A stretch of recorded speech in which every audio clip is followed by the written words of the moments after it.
पहले मामले को समझते हैं, मामला क्या है दोस्तों आपके साथ। चलिए जल्दी से मामले को समझेंगे आपके संग। मामला क्या है?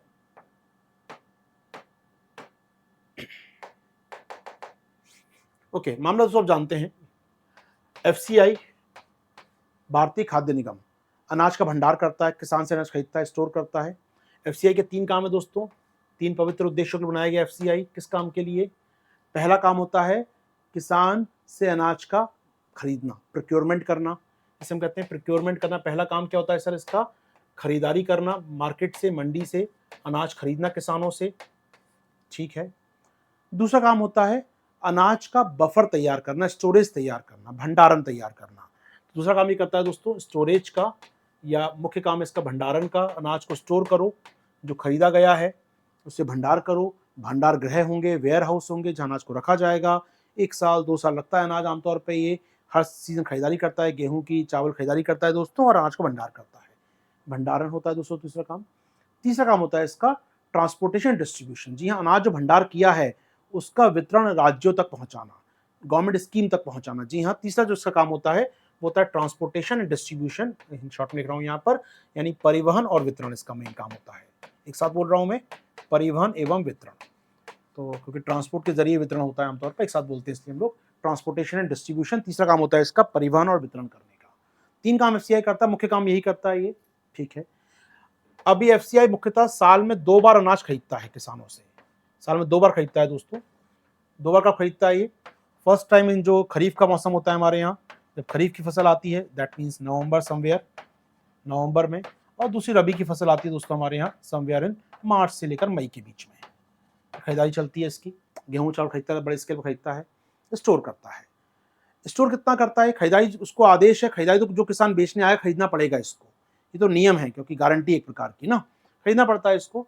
तो मान लो एग्जाम्पल सेट कर रहा हूँ मैं आपके लिए। हमारे यहाँ देश में जो अनाज की आवश्यकता है, जो बांटना है पीडीएस से, राशन दुकान से, मिड डे मील से, या स्कीमों से, आंगनवाड़ी से, उसके लिए हमको let assume it 100 million ton अनाज की आवश्यकता है। तो एफसीआई को कितना रखना है? 100 मिलियन टन अनाज रखना चाहिए अपने पास बफर में, कि भैया देश को अनाज की आवश्यकता पड़ सकती है 100 मिलियन टन की, बांटना है पीडीएस में, सब चीज़ों में। अब लेकिन 2 सीजन खरीदारी करता है, अनाज कहीं ज़्यादा आता है इसके पास, किसान इसको बेचने आते हैं अनाज यहाँ पर, तो आमतौर पे अनाज थोड़ा ज़्यादा खरीदता है, मानता है बफर भी रख लो यार, कभी कुछ कमी आ गई, उत्पादन में समस्या हो गई, थोड़ा बफर बना के है दोस्तों। ये मतलब 20 से 30 टन का बफर बना लेता है दोस्तों कम से कम अपने पास। और फिर अनाज और भी खरीदता है, रख लेता है, खरीदना जो भी है सरकार को खरीदना ही पड़ेगा उसको अनाज। तो अनाज काफ़ी इसका स्टॉक में होता है दोस्तों, भंडार में काफ़ी अनाज होता है। चलिए, जैसे लॉकडाउन में तो 200 मिलियन टन तक खरीद लिया था इसने अनाज के, स्टॉक में 200 मिलियन टन तक था, ठीक है। अब क्या हुआ दोस्तों, अनाज को मान लो साल का अंत आने वाला है, नई फसल आने वाली है, पुराना अनाज स्टॉक पड़ा हुआ है, क्या करे इसका? तो पुराने स्टॉक को बेचता है ये, ठीक है। तो एफसीआई दोस्तों करता क्या है? एफसीआई पहला काम तो करता है दोस्तों, जो बताया मैंने आपको, टीएनडी यानी कि ट्रांसपोर्टेशन डिस्ट्रीब्यूशन, परिवहन करता है, वितरण करता है, राज्यों को बेचता है अनाज, राज्यों को देता है अनाज यहाँ पर, तो उनके पीडीएस के लिए, तो राज्यों को मिलता है अनाज पीडीएस में बांटने के लिए, मिड डे मील के लिए मिलता है अनाज। तो मेन काम इसका है यहाँ तक अनाज पहुंचाना, परिवहन करना, वितरण करना, तो काम है इसका, देना ही है। लेकिन फिर भी अनाज बच जाता है बहुत सारा, बफर स्टॉक के बाद भी अनाज बच जाता है, तो जो रेस्ट ऑफ फूड ग्रेन है, जो शेष अनाज भंडार है, जो अधिशेष कह लूं मैं, अच्छा वर्ड रहेगा यहाँ पर, जो सरप्लस बच गया इसके पास, जो रेस्ट ना कहकर मैं सरप्लस कहूंगा यहाँ पर, सारा काम होने के बाद जो बच गया इसके पास, वो कहाँ है? वो रखा है इसके पास, अगला अनाज आने वाला है, पुराना गोदाम भरे पड़े हैं, तो क्या करो? पुराने गोदाम का अनाज बेचना चालू करो, गोदाम खाली होगा, नए अनाज की भंडार कर पाएंगे, ठीक बात है।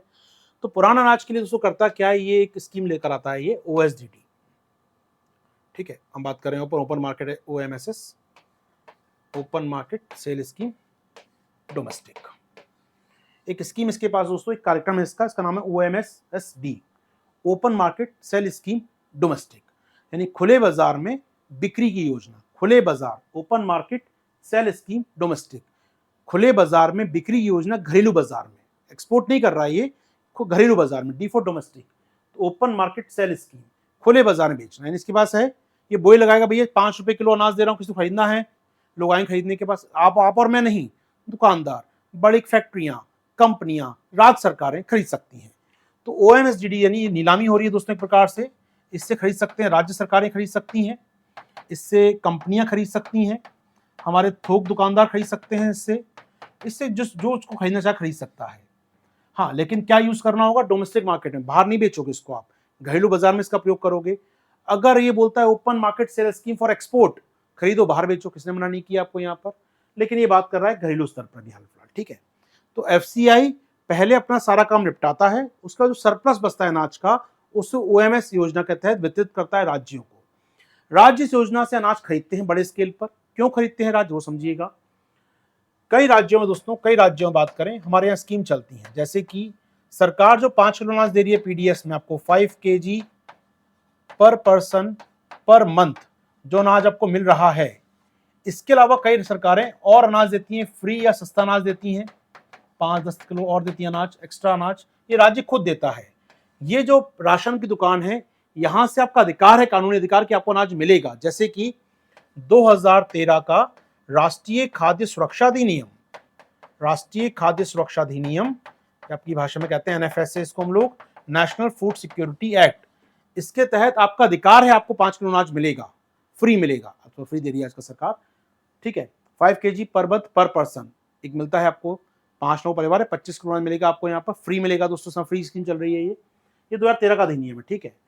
इसके अलावा स्टेट गवर्नमेंट अपने स्तर पर देती है योजनाएं। तो अनाज कहाँ से आएगा, एफसीआई अनाज इसके लिए देता है केवल राज्य को ना, इसके लिए कहाँ से आएगा, तो इसकी खरीदारी करती है कहाँ से, ये ओपन मार्केट स्कीम से या प्राइवेट लोगों से। तो स्टेट गवर्नमेंट अपने अनाज को फ्री बांटने के लिए खरीदारी करती है एफसीआई से, किसी योजना के तहत, ओपन मार्केट सेल स्कीम के तहत, या फिर खरीदारी करती है प्राइवेट संस्थाओं से, प्राइवेट मिलर से, प्राइवेट दुकानदारों से कि भैया दे दो अनाज, बांटना है हमको फ्री में, ठीक है। यहां तक कोई समस्या नहीं है। आमतौर पर जब राज्य सरकार खरीदारी करती है दोस्तों, इस योजना के तहत राज्य सरकार खरीदारी करती है, तो एफसीआई सस्ता अनाज देता है राज्य को, तुलनात्मक सस्ता देता है। यहाँ नीलामी होती है, जो ज्यादा बोली लगाएगा उसको होगा, जहां पर राज्य सरकार को सस्ता अनाज मिलता है, प्री डिमांडेड पे सस्ता अनाज मिलता है, तो राज्यों को थोड़ा फायदा हो जाता है, सस्ता मिल गया यहाँ पर। ये तो हुई घटना जो होती है दोस्तों।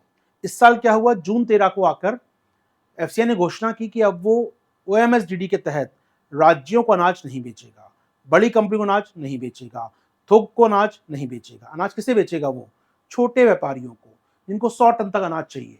तो यहाँ पर एक नई कैटेगरी पैदा हो गई दोस्तों इस साल। उन्होंने कहा ओएमएस बेचेंगे हम लोग 13 जून के बाद, लेकिन ये किसको बेचा जाए, केवल छोटे व्यापारियों को, जिनकी डिमांड कितनी है, 10 टन से लेकर 100 टन के बीच में है। बात भाई, ये तो मिलियन टन मांगते हैं यार, 1 मिलियन टन, 2 मिलियन टन दे दो, आधा मिलियन टन दे दो, ये तो ही मांगते हैं। इन्होंने कहा नहीं, हम उनको देंगे जो 100 टन मांगते हैं, उनको अनाज मिलेगा ओएमएस के तहत। ये एफसीआई ने घोषणा करी इस साल जून में आकर, जिससे राज्य सरकारों के सामने बड़ा संकट आ गया। संकट क्या है दोस्तों, समझिएगा। संकट क्या है समझिए, जैसे राज्य एग्जाम्पल है, कर्नाटक की बात करें। कर्नाटक में दोस्तों एक स्कीम है, इसका नाम देख रहे हैं अपने स्क्रीन पर, अन्न भाग्य योजना, जिसमें कांग्रेस सरकार जो मैनिफेस्टो लेकर आई थी, चुनावी घोषणा पत्र लेकर आई थी, उसने कहा था जो 5 किलो अनाज फ्री मिलता है केंद्र से, वो तो देंगे ही देंगे, 5 किलो हम अपना भी देंगे फ्री आपको। अन्न भाग्य योजना के तहत 5 किलो अतिरिक्त अनाज फ्री देने की बात कही थी कांग्रेस की सरकार ने। अब सरकार चुन के आ गई है, उनको देना है, अनाज की आवश्यकता है, उनके पास अनाज नहीं है, एफसीआई नहीं दे रहा। चलिए, तो हुआ पूरा विवाद। इस बात का पॉलिटिकल रूप देख सकते हैं आप, देखना चाहें तो। लेकिन हाल फिलहाल जो सरकार की डिमांड है, यहाँ पर गंभीर समस्या क्यों कहा गया, समझिएगा। कितना चाहिए इनको यहाँ पर, अब सोचिएगा, यहाँ पर अगर सरकार अनाज देना चाहती है फ्री 5 किलो हर महीने, तो उसको लगभग 2.3 लाख मेट्रिक टन चावल की आवश्यकता होगी। जी हाँ, 5 kg चावल फ्री देना है अगर आपको अपने लोगों, कर्नाटक के लोगों को, कर्नाटक सरकार को। वहां की कांग्रेस सरकार चाहती है 5 किलो अनाज फ्री दिया जाए, 5 किलो चावल फ्री दिया जाए, एक्स्ट्रा अनाज फ्री दिया जाए। तो उसके लिए कर्नाटक को खरीदना पड़ेगा एफसीआई से कितना अनाज हर साल, हर महीने 2.3 lakh metric ton.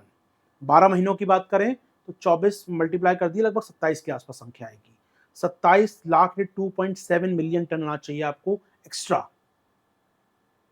27 lakh ton अनाज की आवश्यकता पड़ेगी कांग्रेस की सरकार को, कर्नाटक की, अगर 5 किलो अनाज फ्री देना चाहते हैं। यहां पर विवाद है, क्या स्टॉक है एफसीआई के पास इतना?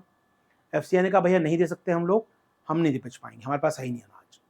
अब इसका पॉलिटिकल रूप हो गया दोस्तों, पॉलिटिकल रीजन हो गया। लेकिन थोड़ा सा इसकी पड़ताल कर लें हम लोग, क्या ये स्कीमें वायबल हैं, क्या ये फ्रीबीज वायबल हैं? आइए दोस्तों, क्या ये फ्रीबीज हैं भी या नहीं, आइए बात करते हैं आपके साथ इस टॉपिक पर हम लोग यहाँ पर। अब इसका पॉलिटिकल रूप छोड़िए, व्यवहारिक पक्ष समझिएगा।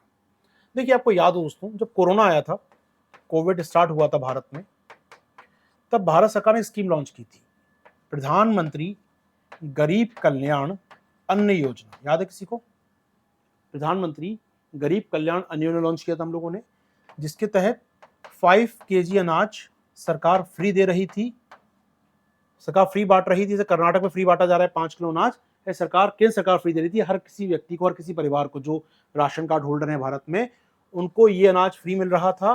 किसके अलावा जो 5 किलो मिलता है पैसे देकर, वो तो था ही था, जो कानून कहता है वो तो मिलेगा ही मिलेगा 5 किलो आपको। 2013 का जो कानून कहता है वो तो 5 किलो मिलेगा ही मिलेगा। उसके अलावा 5 किलो और देगी प्रधानमंत्री गरीब कल्याण अन्न योजना के तहत। ये स्कीम चली 2020 में, चली 21 में, चली 22 तक चली। दिसंबर 22 में आके सरकार ने स्कीम को बंद कर दिया। दिसंबर 22 में सरकार ने बंद कर दी स्कीम। ये तर्क काफी सारे दिए गए, कोविड खत्म हो चुका है, नॉर्मलाइजेशन बढ़ रहा है, इकोनॉमी फिर से बूस्ट कर रही है, रोजगार मिलना चालू हो गए हैं, अतिरिक्त अनाज नहीं दिया जाए। लेकिन एक बड़ी समस्या थी, वो थी अनाज की कमी होना। बफर स्टॉक कम हो रहे थे, अनाज की कमी हो रही थी सरकार के पास, और अनाज की कमी के चलते सरकार को ये स्कीम बंद करनी पड़ी थी। व्यवहारिक रूप सब जानते हैं, पैसे कमी सरकार के पास नहीं है, कोविड का समस्या तो थी नहीं यहाँ पर ऐसा, लेकिन कहीं ना कहीं सरकार के पास अनाज में भंडार नहीं था, भंडार में अनाज नहीं था, मुश्किलें थी सरकार के सामने। उसके भंडार के अनाज के भंडार बहुत तेजी से कम हो रहे थे। एफसीआई को चिंता हो रही थी, स्टॉक वो कर नहीं पा रहा था, खरीदारी हो नहीं पा रही थी मंडी में, फसल आपकी खराब हो चुकी थी, गेहूं की फसल खराब हो चुकी थी, स्टॉक कम हो रहा था, चिंता थी, सरकार ने बंद कर दी योजना। ठीक बात है, तो कमी के चलते बंद करनी पड़ी स्कीम। दोस्तों में याद रखना है बात को। तो 2023 में एफसीआई अनाज की कमी से जूझ रहा है, ये भूलना नहीं है हमको। एफसीआई के पास अनाज की कमी है, ये बात प्रूव होती है, पहली बात तो इससे। दूसरी बात, ये तो एक स्कीम बंद होने का। दूसरा, डेटा वाइज एक चीज और देखें, हालांकि इस समय एफसीआई के पास गोदाम ठीक ठाक भरा हुआ है, लेकिन 2020, 21 और 22 में जो स्टॉक था एफसीआई के पास अनाज का स्टॉक अभी भी ठीक है, बफर इतना होना चाहिए, उससे ज्यादा ही है, लेकिन उसके मुकाबले इतना स्टॉक 22 में था, उसके मुकाबले 23 का स्टॉक कम है। समझिएगा इस बात को। होना चाहिए मान लो 100 टन, होना चाहिए मान लो 100 टन, यहां था 200 टन हर साल आपके पास, यहां बचे 120 टन। तो आवश्यकता ज्यादा तो है, लेकिन 3 साल के औसत से कम है, निश्चित तौर पर समस्या है। तो एफसीआई के पास 3 सालों के मुकाबले इस साल अनाज काफी कम मात्रा में है, तो भूलना नहीं है। स्कीम बंद कर दी सरकार ने, एफसीआई का स्टॉक ऑलमोस्ट जितना चाहिए उतना ही है, एक्स्ट्रा कुछ भी नहीं है उसके पास यहाँ पर, तो ऐसे में एफसीआई रोकेगा चीजों को। इसके अलावा दोस्तों चिंता की बात और क्या है, ये जो स्कीम है open market sale scheme domestic, ठीक है, पिछले कुछ सालों का औसत निकालिए, इस स्कीम से खरीदारी कितनी की है, प्राइवेट कंपनियों ने बोलियां लगाई हैं, कुछ खरीदा होगा इनसे। तो यहाँ पर डेटा सरकार हमको देती है दोस्तों, मैं आपको सीधा आर्टिकल में लेकर आता हूँ। डेटा यहाँ पर आता है हमारे पास कि इस योजना के चलते, इस जो ओपन मार्केट स्कीम थी आपकी, मैं आपको आऊँ यहाँ पर, ठीक है। तो यहाँ पर हम बात करें इस योजना के तहत सभी लोगों ने मिलकर कितना अनाज खरीदा पिछले 4-5 सालों में, केवल 16 लाख टन, ठीक है, केवल 16 लाख टन खरीदा गया इस योजना के तहत। केवल सबने, सभी राज्यों ने, सभी प्राइवेट कंपनियों मिलकर कितना खरीदा अब तक, 16 लाख टन एवरेज है पिछले 5 सालों का। जबकि कर्नाटक अकेला कितना मांग रहा है इस योजना से, 27 लाख टन अकेला इस साल मांग रहा है। तो आप क्या कर रहे हैं, ओएमएसएस योजना जो बनाई है एफसीआई ने, भैया अनाज बांट देंगे जो बचेगा गोदाम का, उसके तहत एवरेज खरीदारी कितनी हो रही है 5 सालों से, 16 लाख टन खरीदारी हो रही है। अब सोचिएगा, लास्ट ईयर टोटल निकाला गया 24 लाख टन, 20-21 कोविड का साल था, सरकार को फ्री अनाज बांटना था, तब निकाला गया 24 लाख टन। सोचिए इस बात को, जब कोविड पीक पर था, स्टेट गवर्नमेंट ने भी अनाज के भंडार खोल दिए थे, भैया अनाज हम भी देंगे 5 किलो और फ्री आपको, तब सभी राज्यों से कुल मिलाकर कितना ऑर्डर आया, 24 लाख टन का। वैसे एवरेज 16 लाख है, उस साल कोविड के एरा में 24 आए सब राज्यों को मिलाकर। अब कर्नाटक अकेला कह रहा है मुझे 27 लाख टन मुझे अकेला चाहिए यार, ये अकाउंट अकेला चाहिए मुझे यहाँ पर, तो कहाँ से लाएंगे ओएमएसएस में हम लोग। तो अगर एफसीआई नहीं दे रहा है या मना कर दिया कर्नाटक को, या कर्नाटक का नाम लिए बगैर उसने जो स्कीम कैंसिल कर दी, उसका मोटिव भी समझा रहा है कि आप डिमांड कितनी करने वाले हैं ओपन मार्केट से यार। जो चीज आपातकाल की रखी हमने आपको, वो आप जनरल थोड़ी बना देंगे, जनरल थोड़ी कर देंगे उस चीज को हम लोग यहाँ पर। जी हाँ, तो एक बड़ी समस्या क्या है दोस्तों, समझिएगा, तीसरा पॉइंट लिखना चाह रहा हूँ। इसका 2018 से लेकर जो 23 का एवरेज है दोस्तों, वो है लगभग 16 लाख टन एवरेज। हर साल इतना अनाज निकालते हैं सभी राज्य, सभी कंपनियां, सभी मिलर मिलकर इतना निकालते थे, इतनी खरीदारी होती थी। 2020-21 जब पीक था कोरोना, तब इसका एवरेज जो 5 साल का ये था, लेकिन इस साल पीक कितना पहुंचा, 24 लाख टन। जब कोरोना पीक था, सब बंद पड़ा था, मंडियां बंद पड़ी थी, लोगों के पास अनाज खरीदने के पैसे नहीं थे, तब राज्यों ने लिया अनाज, फ्री बांटा अपने यहाँ पर। ठीक बात है, ठीक किया आपने, दिया। अब सोचिएगा अकेले कर्नाटक को इस साल अगर स्कीम लागू करता है अन्य भाग्य योजना, तो अकेले उसको कितना चाहिए, लगभग 27 लाख टन के ऊपर उसको अकेले को चाहिए। कहाँ सब मिलकर ले रहे हैं ये, कहाँ अकेला कर्नाटक लेगा इतना, तो बाकी राज्य मांग करेंगे। चुनावी साल है, बाकी राज्य बांटेंगे फ्री, अपने घोषणा पत्र में लिखेंगे 5 किलो अनाज देंगे फ्री आपको। अगर ये लत लग गई, समझ रहे हैं, चेन रिएक्शन में से बोला, चेन रिएक्शन अपने आप में, ये रिएक्शन स्टार्ट हो गई एक बार, तो बाकी राज्यों में चुनाव आने वाले, राजस्थान में है, छत्तीसगढ़ में, एमपी में अभी केंद्र सरकार चुनाव होने वाले हैं। अगर हम इसको देख पाए, इस बात को समझ पाए, तो ये फ्रीबीज का जो बोल रहे हैं आप, बिना व्यावहारिकता की जांच की अनाज आएगा कहाँ से आएगा वो अनाज, कहाँ से आएंगे पैसे, उस पर आप सोचे बिना अगर घोषणा कर देंगे तो मुश्किल होगी। फाइनली कर्नाटक सरकार को व्यावहारिकता सामने आई, और क्या किया कर्नाटक सरकार ने? कर्नाटक सरकार ने कहा एक काम करते हैं, अनाज तो हम नहीं दे पाएंगे आपको, चावल तो नहीं दे पाएंगे, आपके अकाउंट में डायरेक्ट ट्रांसफर कर देते हैं, आप जाके मार्केट से खरीद लो। यानी सरकार को उसको कैश सब्सिडी में ट्रांसफर करना पड़ा इंस्टेड ऑफ फूड सब्सिडी और इंस्टेड ऑफ फूड मटेरियल के साथ। तो यहाँ पर जो बदलाव आया दोस्तों, आइए बात करते हैं योजना पर, इस आर्टिकल पर आपके साथ अंडरलाइन को पढ़ेंगे आपके साथ क्या क्या है दोस्तों। जी हाँ, तो कर्नाटक सरकार ने क्या किया, अस्थायी रूप से हाल फिलहाल कमी है अनाज की, डीबीटी में ट्रांसफर कर दिया दोस्तों, डीबीटी में दे दिया हमने यहाँ पर। तो ये दिखाता है कहीं ना कहीं कि राज्य सरकार को ध्यान रखना होगा ऐसी घोषणाएं करते समय।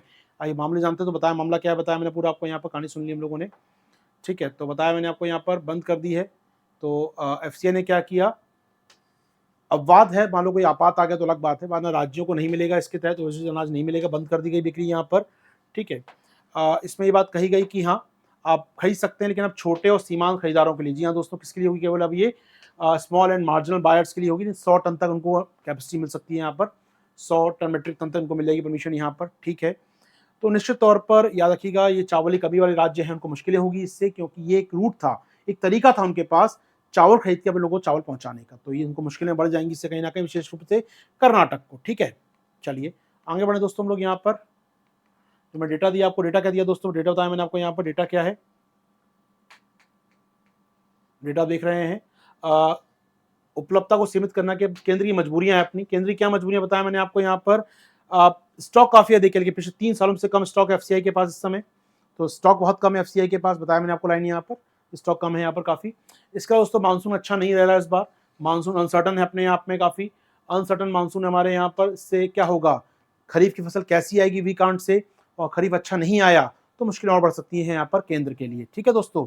आइए आगे बात करें हम लोग। बताया मैंने आपको, प्रधानमंत्री गरीब कल्याण योजना बंद कर दी गई सरकार के द्वारा, इस योजना को बंद कर दिया गया है। क्यों बंद कर दिया गया, क्योंकि सरकार के पास अब यहाँ पर खाद्यान्न अनाज दे रहे थे, लेकिन अब सरकार के पास अनाज नहीं है। तो ये क्या सीख देता है, ये सीख ये देता है पूरा चैप्टर हमको कि भैया एपिसोड हैज डिलीवर्ड अ की मैसेज टू, क्या कहता है राज्यों को कि भैया किसी भी योजना को शुरू करने से पहले उन्हें अपने पास स्वयं का तंत्र होना चाहिए। यदि अपना खुद का सिस्टम नहीं है आपके पास, अनाज कहाँ से आएगा, कहाँ से खरीदारी करेंगे, आप केवल केंद्र पर टिके अनाज वो दे देगा, इससे बात नहीं बनेगी। आपके पास खुद का डिलीवरी सिस्टम, खुद का सोर्स होना जरूरी है, तब कोई घोषणा कीजिए। फ्रीबीज की घोषणा आप कर रहे हैं तो आपका अपना खुद का मैकेनिज्म होना चाहिए, आप केंद्र पर टिक के नहीं सकते वहां से अनाज आएगा तो मैं फ्री बांटूंगा। अगर ऐसा है तो घोषणा नहीं करनी चाहिए, या शर्त लगा देनी चाहिए और केंद्र ने मुझे अनाज दिया तो आप तक पहुंचा दूंगा, टर्म्स एंड कंडीशन मेंशन होना चाहिए वहां पर, ठीक है दोस्तों। चलिए समझ सकते हैं डेटा को हम लोग यहाँ पर। तो वो मैंने कहा केंद्र चिंतित क्यों इस समय, राज्य इस उम्मीद के आधार पर कि भैया एफसीआई अपनी अनाज को दे देगा, तो कहीं ना कहीं बाकी राज्य भी आ जाएंगे दोस्तों। राज्य अनुशासन नहीं बरतेंगे, अगर राज्य यहाँ पर अगर डिसिप्लिन नहीं होंगे तो मुश्किलें बढ़ सकती हैं दोस्तों, ठीक है। तो यहाँ पर अनियंत्रित हुई कंडीशन, हर राज्य ऐसी घोषणा करने लगेगा तो स्टॉक नहीं होगा, अधिशेष तो बहुत दूर की बात है, ठीक है दोस्तों। चलिए, तो यहाँ पर कॉस्ट ऑफ लागत बढ़ जाएगी हमारी, यहाँ पर बताया मैंने आपको ये, तो ये अपना क्वेश्चन यहाँ पर खत्म होता है। एक क्वेश्चन दोस्तों इस पे देख लीजिए, एफसीआई वाले टॉपिक पे क्वेश्चन देख लीजिए आपके लिए। अच्छा क्वेश्चन आया हुआ क्वेश्चन दोस्तों आपके लिए, ये क्वेश्चन आया हुआ यूपीएससी में 2019 में आया हुआ क्वेश्चन दोस्तों, मींस में आपका 2019 में आया हुआ क्वेश्चन आपकी स्क्रीन पर। What are the reformative steps taken by the government to make food grain distribution system more effective, अनाज वितरण प्रणाली को अधिक प्रभावी बनाने हेतु सरकार द्वारा कौन कौन से सुधारात्मक कदम उठाए गए हैं दोस्तों, ठीक है। तो ऑफकोर्स ये क्वेश्चन थोड़ा सा अलग जॉनर का है, लेकिन आपके काम हो जाएगा दोस्तों इससे, क्योंकि ये बात वही कर रहा है, ठीक है दोस्तों। तो अभी दीजिए मुझे आज्ञा, ठीक है। बाकी दोस्तों ये अपना टेलीग्राम ग्रुप है आपका, ठीक है। आंसर लिख के सबमिट करना चाहें, विंडो खोल दूंगा रात में आपको 8 बजे, इसकी 8 से 9 तक विंडो खुली रहेगी अपनी यहाँ पर आज, और आप 1 घंटे में कोई लिखना चाहें इसके अंदर तो भेजना चाहें तो अपना भेज सकते हैं आंसर दोस्तों आप लोग इस टेलीग्राम ग्रुप पर अपना। आज और कल 2 दिन रहेगा ऑप्शन आपके पास, कल तक लिख लीजिए आराम से, क्योंकि बच्चे बाद में देखेंगे इस आर्टिकल को।